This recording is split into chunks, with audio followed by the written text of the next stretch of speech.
നമ്മളെല്ലാം വീടുകൾ വെച്ച് താമസിക്കുന്ന ആളുകളാണ്.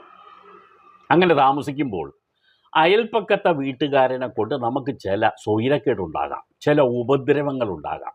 ഏതൊക്കെ തരത്തിലുള്ള ഉപദ്രവങ്ങളാണ്? അവർ തമ്മിലുള്ള വഴക്കും വക്കാണവും ഒക്കെ ആണെങ്കിൽ അതും ഉപദ്രവം തന്നെ.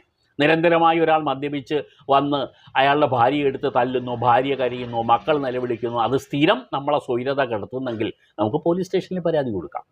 ഇല്ലെങ്കിൽ അയാൾ മദ്യപിച്ചു കൊണ്ടുവന്ന് മതിലിൻ്റെ അടുത്ത് വന്ന് നിന്നുകൊണ്ട് നമ്മളെ വീട്ടിൽ നോക്കി ചീത്ത വിളിക്കുന്നു, നമ്മളൊരു കാരണവുമില്ലാതെ ചീത്ത വിളിക്കുന്നു, നമുക്ക് പോലീസ് സ്റ്റേഷനിൽ പരാതി കൊടുക്കാം. ഇതൊക്കെ നമ്മുടെ സ്വൈര ജീവിതത്തെ തടസ്സപ്പെടുത്തുന്ന പ്രശ്നങ്ങളായതുകൊണ്ടാണ് നമ്മളതിനെ പോലീസ് സ്റ്റേഷനെ സമീപിക്കുന്നത്.